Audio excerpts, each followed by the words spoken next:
नमस्कार मित्रांनो, तूही रे माझा मितवा या मालिकेत खतरनाक ट्विस्ट आलेला आहे।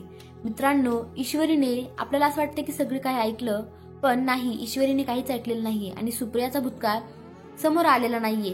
मात्र ईश्वरीने आता फोन घेऊन दोघे जण घरी यायला निघलेले आहे, ईश्वरी आणि अर्णव। पण इकडे आपला राकेश त्या लावण्याचे इतके खतरनाक कान भरत आहेत। मित्रांनो, आपल्या आयुष्यात सुद्धा अशी काही माणसं असतात की जी चुकीचा गैरसमज आपल्याला करून देतात। एखाद्या व्यक्तीबद्दल चुकीचं सांगणे, चुकीचे त्याचे कान भरणे, चुकीच्या गोष्टी सांगून देणे आणि व्यक्तीच्या मनात गैरसमज निर्माण करणे। तसंच राकेश लावण्याला असं काही सांगत आहे की अर्णव तुझ्यापासून दूर चाललाय, अर्णव तुझाच आहे आणि ती मिस इंदोर मुलगी अर्णवला त्याच्या जाळ्यात ओढायचा प्रयत्न करत आहे। त्यामुळे आता लावण्य ही तापलेली आहे आणि लावण्य आता निश्चयच करते की काही झालं तरी AR माझाच आहे आणि ARला माझ्यापासून दूर कोणीच करू शकत नाही।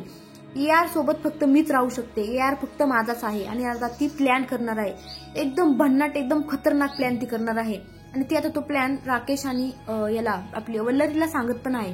तर मित्रांनो, इकडे आता ती न्यूली मॅरिड क्यूट कपल घरी आलेला आहे आणि सगळेजण त्यांच्याकडे आश्चर्याने पाहत आहेत। तेव्हा आता मामान ते विचारतात की अरे, तुम्ही सकाळपासून गायब कुठे होता, तुम्ही गेला कुठे होता? तर आता ईश्वरी सांगणार तेवढ्यात अर्णव सांगतो, आम्ही डेटवर गेलो होतो। बाप रे, डेटवर म्हटल्यावर सगळ्यांच्या चेहऱ्यावर अगदी आनंद खुलूनच आला। इतकं म्हणजे अचानक झालेलं लग्न आणि त्यात म्हणजे हे दोघांचं काही नीट पटत नव्हतं आणि चक्क डेटवर वगैरे जाता म्हणजे चांगली प्रगती झाली नाही का।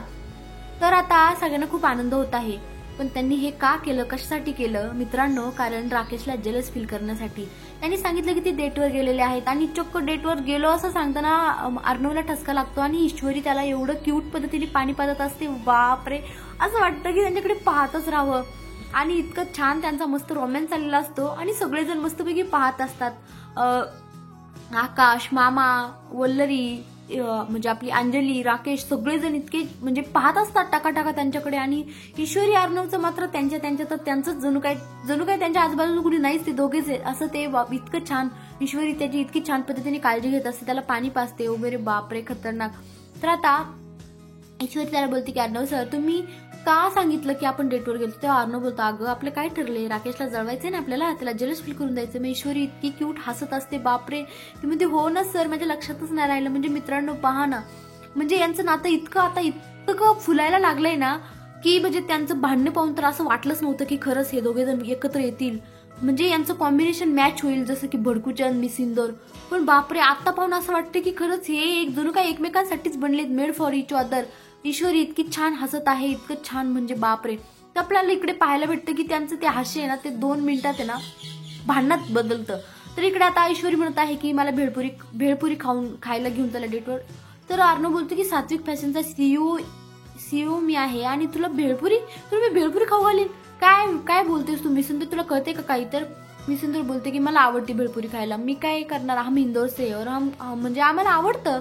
तर आता बिचारी ईश्वरी खूप नाराज होते, अर्णव तिला ओरडतो तर डोक्याला हात लावून बसते। ती बोलते की मला या माणसाला पाहायचं पण नाहीये। तर अर्णव तिला गोड जिलेबी खाऊ घालतो, म्हणतो मिस इंदोर, मी तुझ्यासाठी गोड जिलेबी खाऊ घालतोय ना, तर खा, रागावू नकोस।